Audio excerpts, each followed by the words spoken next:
शेर और चूहा। प्यारे बच्चों, एक दफा का जिक्र है, बहार का मौसम था और हर तरफ फूल खिले हुए थे और परिंदे हरे भरे दरख्तों पर बैठे चहचहा रहे थे। जंगल का बादशाह शेर भी आज बहुत खुश दिखाई दे रहा था, क्योंकि उसने कुछ देर पहले ही एक हिरन का शिकार करके मजे ले लेकर गोश्त खाया था। अब उसका पेट भर चुका था और वो आराम करने के लिए किसी पुरसुकून जगह की तलाश में था। चलते चलते शेर एक घने दरख्त के पास से गुजरा तो वहाँ उगी हुई नरम नरम घास देखकर उसने कुछ देर आराम करने का फैसला कर लिया। ठंडी ठंडी हवा चल रही थी, इसलिए वहाँ लेटते ही शेर को नींद आ गई। शेर ऊंची ऊंची आवाज में खराटे लेने लगा। इस दरख्त के करीब एक चूहा भी रहता था। खराटों की आवाज सुनकर चूहा अपने बिल से बाहर निकला तो सामने जंगल के बादशाह को देखकर बहुत हैरान हुआ। शेर को पहली मर्तबा इतने करीब से देखकर चूहे को एक शरारत सूझी और वो छलांग लगाकर उसके ऊपर चढ़ गया। शेर इतनी गहरी नींद में सो रहा था कि उसे अपने जिस्म पर चूहे की मौजूदगी का एहसास न हुआ। इसीलिए चूहे का हौसला मजीद बढ़ गया और वो आगे बढ़ता हुआ शेर की गर्दन तक जा पहुंचा। शेर की गर्दन के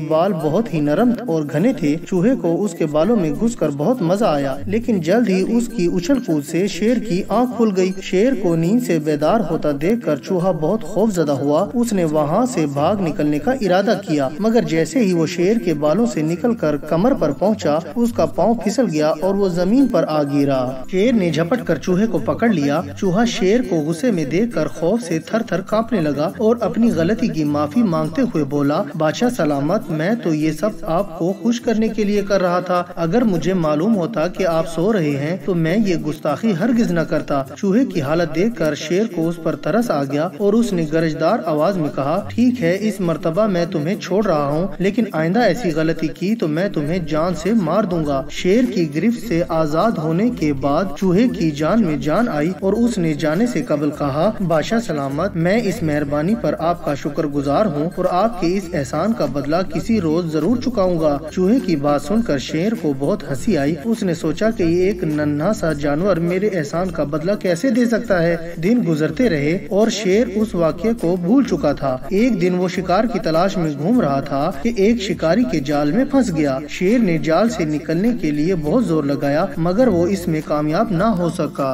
अब तो शेर बहुत परेशान हुआ और ऊंची ऊंची आवाज में दहाड़ने लगा। शेर ने सोचा, अगर शिकारी मुझे अपने साथ ले जाने में कामयाब हो गया तो शहर जाकर वो मुझे चिड़िया घर के किसी पिंजरे में बंद कर देगा। ये ख्याल जहन में आते ही वो घबरा गया था और जोर जोर से दहाड़ रहा था कि अचानक चूहा उस तरफ आ निकला। शेर को मुसीबत में देखकर चूहे को उसकी रहमदिली याद आ गई। यही वो वक्त था कि जब वो उसका एहसान का बदला चुका सकता था। बस फिर क्या था, चूहा भागता हुआ शेर के करीब आया और अपने तेज दांतों से शिकारी का जाल कुतरना शुरू कर दिया। कुछ ही देर में चूहे ने सारी रस्सियां कुतर डाली और शेर शिकारी के जाल से आजाद हो गया। उसने मुसीबत के वक्त काम आने पर चूहे का बहुत शुक्रिया अदा किया और दोनों अच्छे दोस्तों की तरह रहने लगे। तो प्यारे बच्चों, इस कहानी से हमें ये सबक हासिल होता है कि कभी भी किसी को अपने से कमतर नहीं समझना चाहिए और किसी के एहसान का बदला भी जरूर चुकाना चाहिए।